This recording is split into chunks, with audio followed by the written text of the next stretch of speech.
십자가 고난을 앞에 둔 주님은 제자들을 위해 하나님 아버지께 간구하셨습니다.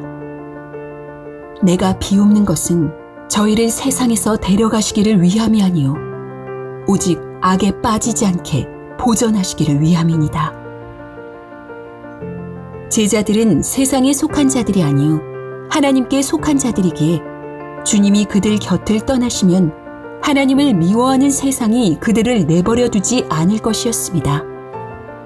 주님은 속죄받은 그들을 보전해달라고, 그들이 악에 빠지지 않게 해달라고, 그래서 그들과 하나님의 연합이 훼손되지 않게 해달라고 기도하셨습니다. 그런 후에 주님은 제자들을 거룩하게 해달라고 기도하셨습니다.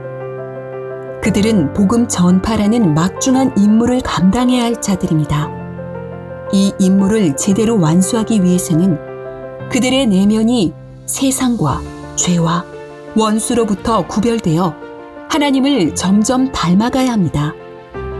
그런 내적 변화가 없는 상태에서는 하나님께서 그들에게 맡겨주신 일이 제대로 완성될 수 없습니다.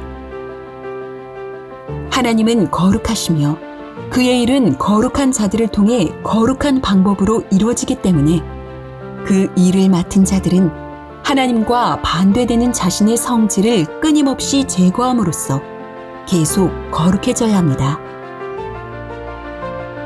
그런데 어떻게 해야 그것이 이루어질 수 있을까요? 기도를 많이 하고 성경을 열심히 읽으면 거룩해지는 걸까요?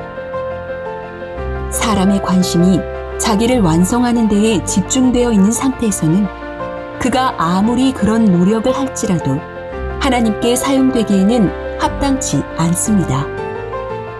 사람이 거룩해지는 것은 하나님께서 그 사람을 구별해 주셔야 가능한 일입니다. 그렇게 구별된 사람은 예수께서 저희를 진리로 거룩하게 하옵소서 하고 기도하신 대로 하나님의 말씀에 순종할 것입니다. 그러면 하나님은 그가 하나님께서 원하시는 열매를 맺기에 더욱 합당한 자가 되도록 그를 도와주실 것입니다.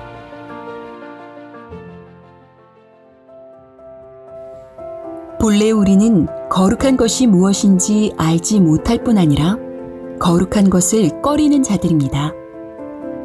그러므로 하나님께 드려지기에 합당한 모습을 갖추려면 반드시 계시된 하나님의 말씀을 받고 이를 통해 자신을 변화시켜야 합니다. 죄 가운데 살던 삶의 방식을 믿음의 삶 속에서 그대로 유지할 수는 없습니다. 반드시 하나님의 말씀을 통해 교훈과 책망과 바르게 함과 의로 교육함을 받아야 합니다. 단지 구원을 위해 부르시는 말씀에 만족하지 말고 성결을 요구하시는 말씀으로 인도를 받아 하나님의 사람으로서 온전케 되고 모든 선한 일을 행하기에 온전케 되어야 합니다.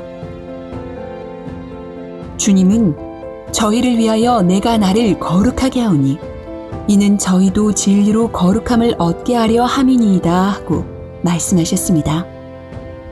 많은 양들 중에서 제물로 드릴 양을 구별하여 거룩하게 하듯 주님은 자신을 거룩하게 구별하여 인류를 위한 속죄의 제물로 삼으셨습니다.